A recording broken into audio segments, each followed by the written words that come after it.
नमस्कार विद्यार्थी मित्रांनो, मी प्राध्यापक रमेश झरेकर आपले सर्वांचे हार्दिक स्वागत करतो. रयत शिक्षण संस्थेचे Shri Sadguru Gangagir Maharaj science, Gautam arts and Sanjivani commerce college Kopargaon, इतिहास विभाग, TYBA, विशेष शतकातील जगाचा इतिहास, जनरल पेपर क्रमांक 3, युनिट क्रमांक 5, जागतिक आर्थिक महामंदी, उपघटक क्रमांक 2, न्यू डील धोरण या घटकाबद्दल आपण माहिती मिळवू.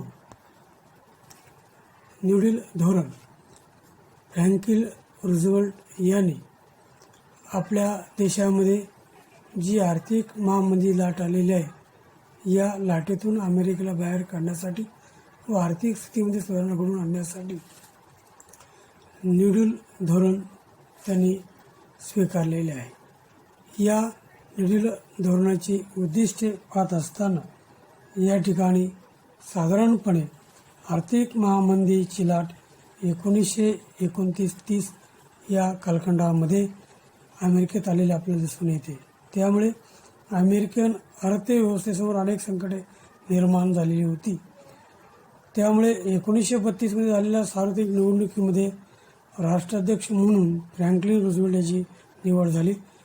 त्याने अध्यक्ष म्हणून सत्तेवर येताच आर्थिक संकटावर मात करण्यासाठी त्यांनी प्रयत्न सुरू केले. त्यामुळे आर्थिक महामंदीच्या काळातील संकटाचा सामना करण्यासाठी रूझवेल्ट यांनी न्यू डील हा एक कार्यक्रम तयार केला. फ्रँकलिन रूझवेल्ट यांनी अमेरिकेच्या आर्थिक स्थितीमध्ये सुधारणा घडवून आणण्यासाठी न्यू डील धोरणाची आखणी केली. या न्यू डील धोरण पुढील प्रमाणे आपल्याला सांगता येईल. त्यातील पहिला घटक म्हणजे न्यू डील धोरणाची उद्दिष्टे.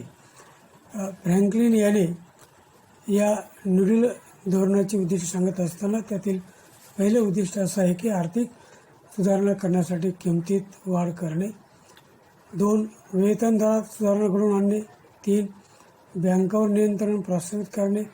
4, व्यापारी व कारखानदार यांना कर्ज पुरवठा करणे. 5, बेकारी दूर करण्यासाठी मोठे प्रकल्प उभारणे. हे उद्दिष्टे त्यांनी आपल्या डोळ्यासमोर ठेवलेली दिसून येतात. त्यानंतर न्यू डील धोरणाची अंमलबजावणी. न्यू डील धोरणाची अंमलबजावणी करण्यासाठी राष्ट्राध्यक्ष फ्रँकलिन रूझवेल्ट यांनी 9 मार्च 1933 रोजी काँग्रेसचे अधिवेशन बोलावले. हे अधिवेशन 16 जून 1933 पर्यंत चालले, म्हणजेच 100 दिवस चालले. त्यामुळे त्या 100 दिवसांचा सुधारणा उपक्रम असे म्हटले जाते. त्यामध्ये पुढील मुद्द्यांचा समावेश आपल्याला करता येईल. त्यातील पहिला मुद्दा म्हणजे बँकांच्या कार्यात सुधारणा करणे. फेडरल डिपॉझिट इन्शुरन्स कॉर्पोरेशनची स्थापना करून फ्रँकलिन रूझवेल्ट यांनी बँकांच्या कार्यात सुसूत्रता आणण्याचा या ठिकाणी प्रयत्न केलेला आहे. त्यानंतर दुसरा मुद्दा म्हणजे इकॉनॉमी कायदा पास करणे.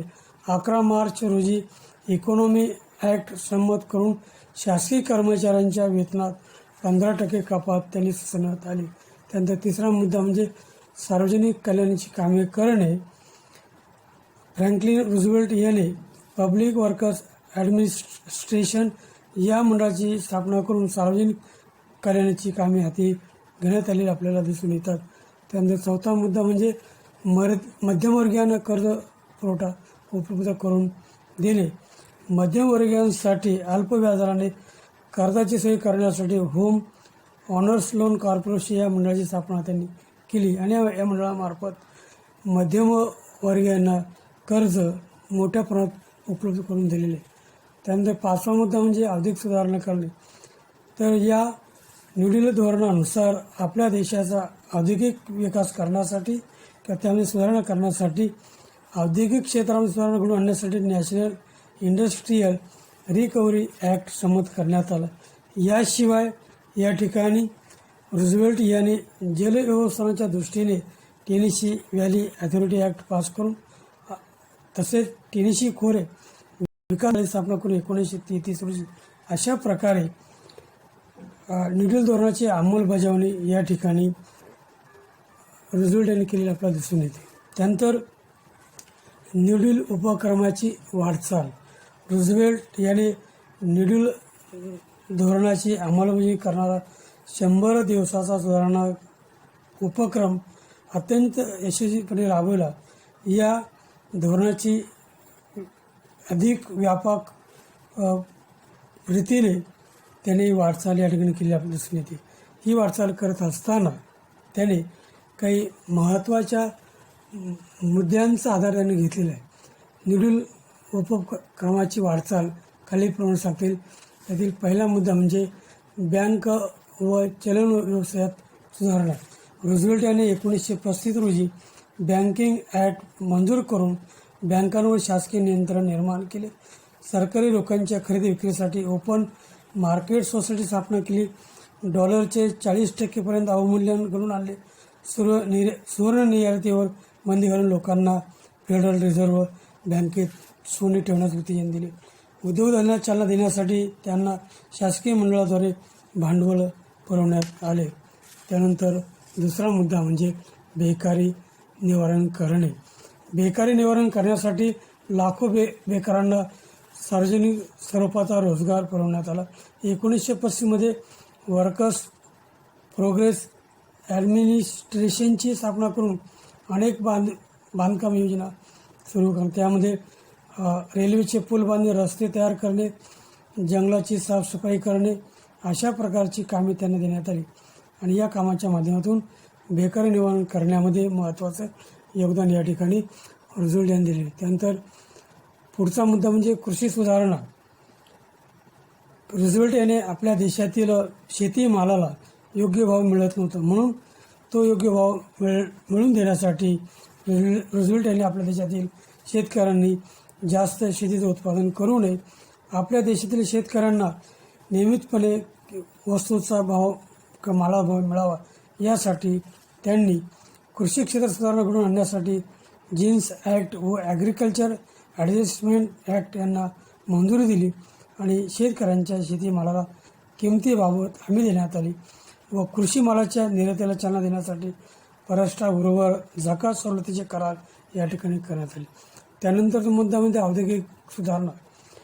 रूझवेल्ट याने आपल्या देशामध्ये औद्योगिक सुधारणा घडवून आणण्यासाठी उद्योगधंद्यावर मोठ्या प्रमाणात शासकीय नियंत्रण प्रसारित करणारे अनेक कायदे मंजूर केले. पब्लिक युटिलिटी होल्डिंग ॲक्ट व फेडरल कम्युनिकेशन अँड कमिशन मंडळ या यंत्रणा त्या दृष्टीने त्यांनी सुरू केल्या. अशा प्रकारे अनेक महत्त्वाचे निर्णय त्यांनी घेऊन उद्योगावर शासकीय नियंत्रण निर्माण केले. त्यामुळे औद्योगिक क्षेत्रातील गैरव्यवहारांना आळा बसला व औद्योगिक सुधारणा या ठिकाणी घडून आलेल्या आहेत. त्यानंतर पुढचा मुद्दा म्हणजे कामगार सुधारणा. रूझवेल्ट याने आपल्या देशातील कामगारांच्या हितांचे रक्षण करण्यासाठी अनेक महत्त्वपूर्ण कायदे या ठिकाणी केलेले आहेत. National labour relation act, Walsh Healey government contracts act, fair labour standard act यासारखे कायदे करून या कायद्यांच्याद्वारे कामगारांना त्यांच्या संघटनांना पाठबळ मिळवून दिले व कामगारांच्या ही संवर्धनासाठी त्यांनी प्रयत्न केलेला आपल्याला या ठिकाणी दिसून येत आहे. त्यानंतर पुढचा मुद्दा म्हणजे सामाजिक सुरक्षितता. रूझवेल्ट याने आर्थिक महामंदीची सर्वसामान्य जनतेस मोठ्या प्रमाणाची झळ बसलेली आहे. त्यामुळे सर्वसामान्य जनतेच्या कल्याणामध्ये वाढ घडवून आणण्यासाठी रूझवेल्ट याने सामाजिक सुरक्षा धोरणावर भर दिलेला आहे. सोशल सिक्युरिटी ॲक्ट नमूद करून सर्व प्रकारच्या सामाजिक घटकांसाठी कल्याणकारी योजना त्यांनी राबवलेल्या आहे. त्यानंतर पुढचा मुद्दा म्हणजे सर्वोच्च न्यायालय व न्यू डील धोरण. रूझवेल्ट याने न्यू डील धोरण यशस्वीपणे राबवले, मात्र सर्वोच्च न्यायालयाने या धोरणाबाबत स्वीकारलेल्या भूमिकेमुळे हा कार्यक्रम धोक्यात आलेला होता. न्यू डील अंतर्गत औद्योगिक व कृषी क्षेत्रातील सुधारणेबाबत जे कायदे करण्यात आले त्या बहुतेक कायद्यांनी या ठिकाणी सर्वोच्च न्यायालयाने विरोध केला. ते कायदे घटनाबाह्य ठरवले आणि त्यामुळे या सर्वोच्च न्यायालयाच्या धोरणामुळे या ठिकाणी आपल्याला थोडक्यात सांगता येईल की न्यू डील धोरणावरील रूझवेल्टचा प्रभाव या ठिकाणी कमी झाला आपल्याला दिसून. वरीलप्रमाणे न्यू डीलची वाटचाल दिसून येते. त्यानंतर न्यू डील धोरणाचे परिणाम. त्यामध्ये न्यू डील धोरणाचे परिणाम पाहत असताना त्यातील पहिला परिणाम म्हणजे बँकांच्या व्यवहारात सुरळीतपणा निर्माण झाला. रूझवेल्ट याने न्यू डील धोरण सुरू करण्यापूर्वी अमेरिकेमधील अनेक बँका या ठिकाणी बंद पडलेल्या होत्या. त्या बँकांची तपासणी त्यांनी सुरू केली. त्यानंतर त्या देशातील अनेक बँका या सुरू झालेल्या आपल्याला दिसून येत, म्हणजेच बँकांचे व्यवहार सुरळीत निर्माण झाले. त्यानंतर दुसरा मुद्दा म्हणजे शेतीमालास किमतीची हमी. अमेरिकेतील शेतकऱ्यांच्या शेतीमालाला योग्य ती हमी मिळत नव्हती किंवा किंमत मिळत नव्हती. परंतु रूझवेल्ट यांनी आपल्या देशातील शेतकऱ्यांना जास्तीत जास्त शेतीचं उत्पादन करू नये किंवा आपल्या देशातील शेतकऱ्यांना या ठिकाणी योग्य भाव मिळावा यासाठी त्यांनी या ठिकाणी प्रयत्न केले आपल्याला दिसून येते किंवा शेतीमालाच्या किमतीची हमी त्यांनी या ठिकाणी दिलेली आहे.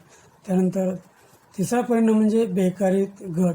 रूझवेल्ट यांनी आपल्या देशातील जी बेकारी निर्माण झालेली त्या बेकारीचं निर्मूलन करण्यासाठी आपल्या बेरोजगार लोकांना काम देण्यासाठी त्यांनी रस्ते बांधणी, पूल बांधणे, रेल्वे बांधणी, जंगल साफ करणे यासारखे प्राथमिक शिक्षण त्यांनी देऊन त्यामुळे मोठ्या प्रमाणामध्ये बेकारामध्ये घट झालेली आपल्याला दिसून येते.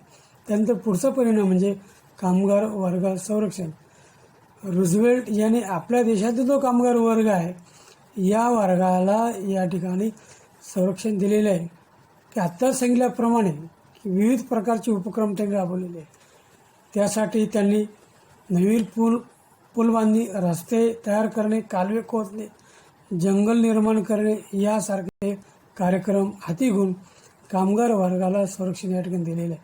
त्यानंतर पुढचा परिणाम म्हणजे सामाजिक स्थैर्य निर्माण झाले. रूझवेल्ट याने आपल्या देशामध्ये न्यू धोरणाचा स्वीकार करत असताना त्याने federal housing authority, United states housing authority संस्था स्थापन करून त्याद्वारे नागरिकांना चांगली घरे बांधण्यासाठी कर्ज आणि पैसा उपलब्ध करून दिला. झोपडपट्ट्यांचे उच्चाटन करून राष्ट्रीय खनिज व जंगल संपत्ती जकादारात कपात, दारूबंदी, प्राप्तिकर, शुद्ध अन्न व औषधी मिळण्याची सोय, परदेशी व्यापार उद्योग याबाबत पावले उचलली आणि त्यामुळेच या ठिकाणी आपल्याला थोडक्यात सांगता येईल की सामाजिक स्थैर्य निर्माण झाले आपल्याला दिसून येते. त्यानंतर पुढचा परिणाम म्हणजे आर्थिक व्यवहार शासकीय नियंत्रण निर्माण झाले. रूझवेल्ट याने न्यू डील धोरण राबवत असताना आपल्या देशातील जे मोठे उद्योगधंदे आहेत या उद्योगधंद्यांवरती शासकीय नियंत्रण त्यांनी किंवा आर्थिक व्यवहारावरती नियंत्रण त्यांनी निर्माण करण्याचा या ठिकाणी प्रयत्न केलेला आहे. म्हणजे अशा रीतीने या ठिकाणी आपल्याला थोडक्यात सांगता येईल न्यू डील धोरण हे रूझवेल्ट यांनी आपल्या देशामध्ये 1929मध्ये जी आर्थिक महामंदी लाट आलेली आहे या लाटेतून बाहेर पाडण्यासाठी हे धोरण या ठिकाणी राबवलेलं आपल्याला दिसून येत आहे. या धोरणामुळे अत्यंत अल्पावधीमध्येच की अमेरिकेचा सर्वांगीण विकास घडून आलेला किंवा अमेरिका हे राष्ट्र हे आर्थिक महामंदीच्या लाटेतून बाहेर पडलेलं आपल्याला दिसून येत आहे. धन्यवाद.